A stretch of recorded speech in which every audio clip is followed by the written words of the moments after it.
My name is Philip Dickinson. I'm 45 years old. Up until end of last year, I worked as a mechanical engineer. My name is Chloe, and a little bit about myself. I am a mum to a son, Riley, who's 6, and also a wife to my husband, Phil. We have been together 11 years, married 7 years. We met at the swimming pool, and I was getting out of the pool to end my session, and she was just getting into the pool to start her session. She doesn't remember this, but I plucked up with the courage to say an awkward hi, how you doing? And she gave back a bubbly hi, and I thought I'd like to get to know her a bit more. So it was sort of pool-based, but what I didn't realise is that actually Phil had an extensive background in swimming as well, but more endurance swimming, like marathon swimming, longer distances. Difference, but that swimming brought us together. Loved the water, but it was only once I got to New Zealand that I went further out of the swimming pools and went to the ocean. I guess a few years and I thought I couldn't carry on like this. I had to do something about it. I had to put a ring on it. I was diagnosed with MSA about 5 years ago. I've been having various symptoms for a few years prior, but what made me go and see the doctor in the first place was the fact that I was getting quite dizzy when I would walk up a flight of stairs or climb a small hill. So much so that I had to put my head down between my legs to steady myself. It wasn't until I saw a neurologist that he pieced together all the other symptoms. He said, look, I believe it would be, from what I can see so far, multiple systems atrophy. Never heard of it. Never heard of it at all. The doctor said it was under the same umbrella as Parkinson's. I knew a bit about Parkinson's and how people can live with symptoms for years and years. So I just didn't think it was that bad until I started reading about MSA, and they liken it to Parkinson's evil cousin, which is, a lot worse than Parkinson's.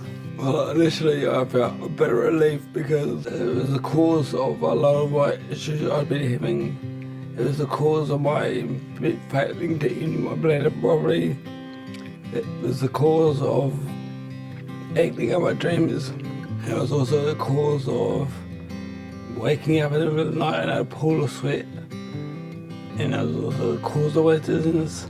But that relief quickly turned to fear and being scared, because when you start to read about MSA, it doesn't paint a nice picture. That doesn't affect your mind. I still have the will to do things. It's like my mind's trapped in this body that's failing me. When I get out of bed in the morning, I feel like I've run a marathon or done something really physical the day before, so all my muscles ache, and until I get out of bed and start to move things a bit. Speech, stability, eating, sleeping, going to the bathroom. Temperature change affects his body because he can't regulate his temperature. They're all just becoming now part of what we have to deal with. I did my first 10K with him over in Mana, and we did a holiday as well, and the whole family came. He did a lot of competitive racing, mountain biking in his early years, looked after himself, had fun. I think he won 3 times in a row, like 3 years consecutive for the 10K over in Mana Island, mountain biking for New Zealand, tour of the South Island, big bike races. Like, how much he's pushed his body is beyond me. Unfortunately, he got to the point that he couldn't cycle anymore, and that's hard. And I'm not even the one experiencing these changes. Make the most of what you can do today.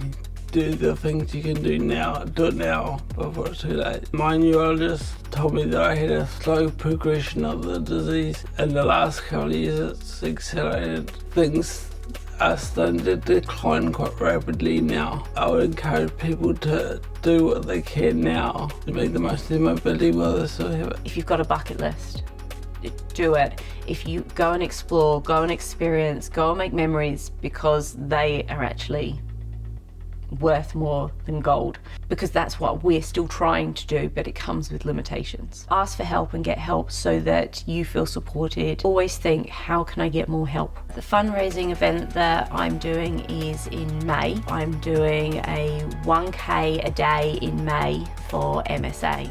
It's been on my mind for quite a long time to do something. I want to raise awareness and talk about it more. A fundraiser seemed like it gives me a purpose. So I do have a Facebook page, Swim for MSA, and I have an Instagram page as well, Swim for MSA. And then I do have a Give a Little page. We've had donations come through already. If I could get that to share as much as I can, so I'm doing my best, and then encouraging people to do the same.